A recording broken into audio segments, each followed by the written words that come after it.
आज हम पढ़ने वाले हैं FET फील्ड इफेक्ट ट्रांजिस्टर क्षेत्र प्रभाव ट्रांजिस्टर के बारे में। तो क्षेत्र प्रभाव ट्रांजिस्टर क्या होता है ये देखिए। तो क्षेत्र प्रभाव ट्रांजिस्टर या FET एक अर्धचालक से बनी हुई युक्ति होती है, मतलब एक सेमीकंडक्टर डिवाइस होती है जो आरोपित विद्युत क्षेत्र के द्वारा निर्गम धारा को नियंत्रित करती है। मतलब जो इस पर विद्युत क्षेत्र आरोपित किया जाता है उसके द्वारा निर्गम धारा को नियंत्रित किया जाता है, अर्थात यह वोल्टा नियंत्रण युक्ति कहलाती है। अब वो कैसे कहलाती है ये आप आगे देखेंगे। मतलब ये ध्यान रखिए कि आरोपित विद्युत क्षेत्र के द्वारा निर्गम धारा को नियंत्रित किया जाता है, मतलब ये वोल्टा नियंत्रित युक्ति होती है। इस प्रकार के ट्रांजिस्टर में ये जो FET है क्षेत्र प्रभाव ट्रांजिस्टर है, इसमें एक ही प्रकार के बहुसंख्य आवेश वाहक होते हैं, या तो इलेक्ट्रॉन या होल्स हो सकते हैं दोनों नहीं होंगे। इसे एकल ट्रांजिस्टर यानी यूनिपोलर ट्रांजिस्टर भी कहते हैं। ये ट्रांजिस्टर दो तरह के हो सकते हैं। पहला है रोधी द्वार क्षेत्र संधि प्रभाव ट्रांजिस्टर, मतलब junction field effect transistor JFET, और दूसरा होता है रोधी द्वार क्षेत्र प्रभाव ट्रांजिस्टर या धातु ऑक्साइड अर्धचालक क्षेत्र प्रभाव transistor, metal oxide semiconductor field effect transistor और मॉसफेट। आगे देखिए।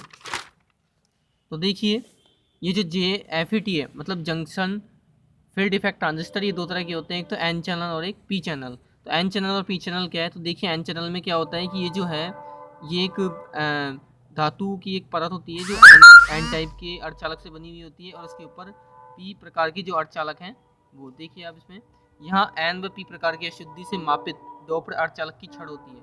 मतलब यहाँ पे क्या होगा कि ये N जो छड़ है इसके ऊपर क्या N जो छड़ है उसके ऊपर P टाइप की जो अर्धचालक की जो छड़ है वो मिलाई गई है दोनों तरफ, ठीक है। छड़ के सिरे समान अशुद्धि से अत्यधिक मापित होते हैं, तो इनमें ये जो सिरे हैं समान अशुद्धि से मापित होंगे, ये दोनों P टाइप जो है, ठीक है। यदि N प्रकार के अर्धचालक से बनी है, यदि ये जो छड़ है ये पूरी की पूरी है N प्रकार के अर्धचालक से बनी है तो इसे N चैनल FET कहेंगे, और यदि P प्रकार के अर्धचालक से बनी है तो इसे P चैनल FET कहेंगे, ठीक है। आगे देखिए, यहाँ पर एक सिरे में स्थित टर्मिनल को स्रोत कहा जाता है। यहाँ पे देखिए कि ये वाला जो सिरा है इसे स्रोत कहेंगे, S से रिप्रेजेंट किया है इसको, ठीक है। जहाँ पे बहुसंख्य आवेश वाहक FET में प्रवेश करते हैं, यहाँ से जितने भी आवेश वाहक होते हैं, चाहे होल हो चाहे इलेक्ट्रॉन हो, सब इस S के द्वारा प्रवेश करेंगे, ठीक है। दूसरे सिरे पर स्थित टर्मिनल निर्गम टर्मिनल D कहलाता है, जिसे ड्रेन कहते हैं, और जो दूसरा टर्मिनल है इस पर निर्गम टर्मिनल कहलाते हैं, ये ड्रेन होता है। ये निवेशी टर्मिनल होता है जहाँ से बहुसंख्य आवेश वाहक प्रवेश करते हैं, और ये निर्गम टर्मिनल होता है, ठीक है। आगे देखिए, छड़ के आमने सामने वाले पार्श्व फलकों पर चैनल में प्रयुक्त अशुद्धि के विपरीत प्रकृति की अशुद्धि से अत्यधिक मापित G गेट की रचना होती है। तो देखिए ये आमने सामने जो पार्श्व फलक है, यहाँ पे P टाइप के जो अर्धचालक है उनसे मापित अशुद्धि होती है, तो इसके दोनों तरफ इधर भी G होता है और इधर भी G होता है, इसे गेट कहते हैं। तो N चैनल FET में P प्रकार की P प्लस प्रभाग में GG गेट की रचना करते हैं। तो N चैनल FET में क्या होता है कि P प्रकार की जो अशुद्धि है वो मिलाई जाती है, और इससे दोनों गेट GG की रचना होती है। तो देखिए अगर N चैनल FET है तो जो धारा का निशान होगा वो G मतलब इधर की तरफ होगा, G से S की तरफ होगा, G से S की तरफ मतलब अग्रदिशक में होगा। और अगर P चैनल FET है तो धारा का निशान इस तरफ होगा, विपरीत होगा।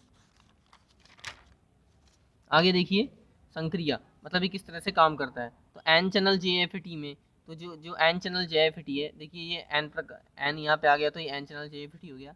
इसमें निर्गम D, इसमें जो निर्गम होता है D और निवेश होता है S, इसके मध्य की वोल्टेज को क्या बोलते हैं, VDS। तो देखिए जो D और S के बीच की वोल्टेज क्या हो जाएगी, VDS हो जाएगी। इस प्रकार आरोपित की जाती है कि चैनल में बहुसंख्य आवेश वाहक इलेक्ट्रॉन S से निकलकर D में जाएंगे। इस प्रकार आरोपित की जाएगी जो इलेक्ट्रॉन यहाँ से निकल कर कहाँ जाएंगे, D की तरफ जाएंगे। तो D को X के सापेक्ष धनात्मक वोल्टा पर रखा जाता है। तो D को किस तरह रखा जाएगा, धनात्मक वोल्टा में रखा जाएगा, और S को ऋणात्मक रखा जाएगा, क्योंकि जो धारा का प्रभाव होता है वो कैसे होता है। तो यहाँ पे देखिए D को जो है वो धनात्मक वोल्टा में रखा जाएगा और S को ऋणात्मक वोल्टा में रखा जाएगा, तो धारा का जो होगा वो इस तरह से प्रभाव होगा। अब गेट G व स्रोत S के मध्य PN जंक्शन पश्चिम बायस रहेगा, और जो गेट G और जो S है ये पश्चिम बायस में रहेगा। देखिए यहाँ पर D और S के बीच में जो वोल्टा है VDS, ये अग्रदिशिक बायस में है, क्योंकि एस पर क्या रहते हैं, इलेक्ट्रॉन। तो इलेक्ट्रॉन कैसा आवेश हो गया, ऋणावेश हो गया, तो ऋणावेश को ऋणावेश से जुड़ा, और ये धनावेशी थे तो धनावेश को धनावेश से जुड़ा। तो बीडीएस जो होगा वो अग्रदिशिक बायस होगा। और यहाँ पर ये जो जी और एस है, यहाँ पर एस में इलेक्ट्रॉन होता है तो ये ऋणावेश है, लेकिन इसको धनावेश से जुड़ा है, और ये धनावेश इसको ऋणावेश से जुड़ा है, तो ये पश्चदिशिक बायस में हुआ। मतलब बीडीएस जो होगी वो अग्रदिशिक बायस में होगी और वीजीएस पश्चदिशिक बायस में होगी। तो देखिए जी व एस के मध्य वोल्टा पीएन में अग्रदिशिक बायसित रहती है, तो एन चैनल में जी और एस के मध्य एस के सापेक्ष ऋणात्मक वोल्टा वीजीएस होगी। अब देखिए पी चैनल एफएटी में क्या होगा, एन चैनल एफएटी में तो क्या हो रहा है, एन चैनल एफएटी में वीडीएस है, ठीक है, ये तो कैसी होगी, वीडीएस तो धनात्मक होगी, वो अग्रदिशिक बायस में, और जो वीजीएस है वो ऋणात्मक होगी क्योंकि ये पश्चदिशिक बायस में। लेकिन पी चैनल में वीडीएस ऋणात्मक होगी और वीजीएस धनात्मक होगी। तो इस तरह से इनका क्रम होता है। आगे देखिए गेट व चैनल के मध्य पीएन संधि पर पश्चदिशिक बायस होने के कारण, तो देखिए जो गेट है, ठीक है, गेट व चैनल, तो गेट व चैनल जो पीएन संधि पर पश्चदिशिक बायस में होने के कारण चैनल के दोनों ओर अवशय भाग उत्पन्न हो जाता है।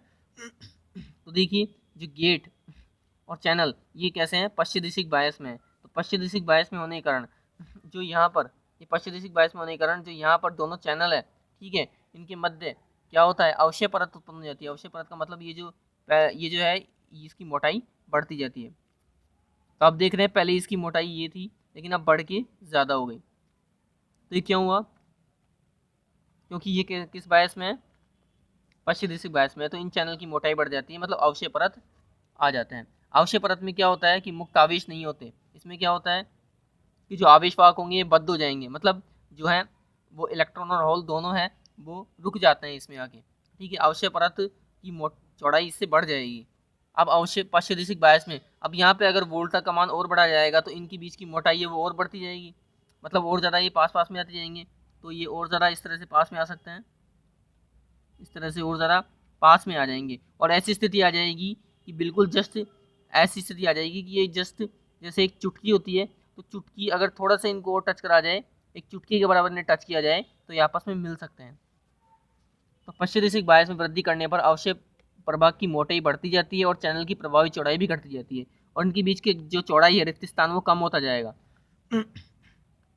इस प्रकार वीडीएस के लिए वीजीएस द्वारा चैनल की प्रभावी चौड़ाई नियंत्रित की जाती है। तो जो वीडीएस है, इस वीडीएस के लिए, ठीक है, और वीजीएस के द्वारा इस चौड़ाई को नियंत्रित किया जाता है। तो नियंत्रित किस प्रकार किया जाएगा, तो परिणाम स्वरूप इसमें तो क्या होगा, जो धारा आईडी बहेगी, इससे जो धारा आईडी बहती है ये किसका फलन होगी, ये किस पर निर्भर करेगी, वीडीएस और वीजीएस दोनों की वोल्टा पर निर्भर करेगी। इस प्रकार निर्गम धारा आईडी पर नियंत्रण, और इस प्रकार क्या हुआ कि इस वोल्टा वीजीएस के द्वारा जो है ये क्या करा जा रहा है, इस वीडीएस को कंट्रोल किया जा रहा है। मतलब यहाँ पे मतलब जो ये वीजीएस है, वीजीएस पश्चदिशिक बायस में है, अब अगर इसमें धारा का मान बढ़ाते जाएंगे तो इनके बीच की चौड़ाई बढ़ती जाएगी, नहीं बढ़ती जाएगी, बढ़ती जाएगी। तो इस वजह से क्या होगा कि अगर यहाँ पे धारा का मान कम रखेंगे तो चौड़ाई कम होगी, ठीक है, और अगर चौड़ाई कम होगी, इनके बीच की चौड़ाई, अगर इनके बीच में जैसे इनके बीच के जो ये दोनों गैप है, ये गैप जो है वो कम होगा तो धारा आराम से बह पाएगी। और अगर गैप ज़्यादा होगा, अगर इन दोनों के बीच में रिक्त स्थान जैसे मान लो कम हुआ तो यहाँ से जो धारा है उसको बहने में क्या, वो बह नहीं पाएगी, ज़्यादा नहीं बह पाएगी, लेकिन अगर रिक्त स्थान कम है तो ऐसे धारा ज़्यादा बह पाएगी। तो जो वीजीएस है, वीजीएस जो है वो क्या कर रही है कि वीडीएस को भी नियंत्रित कर रही है और जो धारा है आईडी इसको भी नियंत्रित कर रही है। तो इस वजह से क्या होगा कि जो धारा है आईडी है वो किस पर किसका फलन होगी, वीडीएस और वीजीएस का होगा। इस प्रकार निर्गम धारा आईडी पर नियंत्रण अवशय प्रभाग के विस्तार द्वारा होगा। यह प्रभाग या विद्युत क्षेत्र पश्चदिशिक बायस पर निर्भर करेगा। मतलब ये है कि ये पश्चदिशिक बायस में है, ठीक है। अभी पश्चदिशिक बायस में जो है इससे क्या होगा कि ये पश्चदिशिक बायस में होगी तो इसकी मोटाई और ज़्यादा बढ़ती जाएगी और धारा का मान कम होता जाएगा। और अगर इस पर वोल्टा का मान अगर कम करा जाए तो यहाँ पे जो मोटाई है वो भी कम होगी और धारा आगे बह पाएगी। इस प्रकार इस वीजीएस के कारण इसके क्षेत्र पर फर्क पड़ रहा है कि नहीं पड़ रहा है। इस वीजीएस की जो वोल्टा है इसको कम ज़्यादा करके हम यहाँ के क्षेत्र की मोटाई कम ज़्यादा कर सकते हैं और आईडी को नियंत्रित कर सकते हैं। तो इस प्रकार के ट्रांजिस्टर को हम क्षेत्र प्रभाव ट्रांजिस्टर कहते हैं।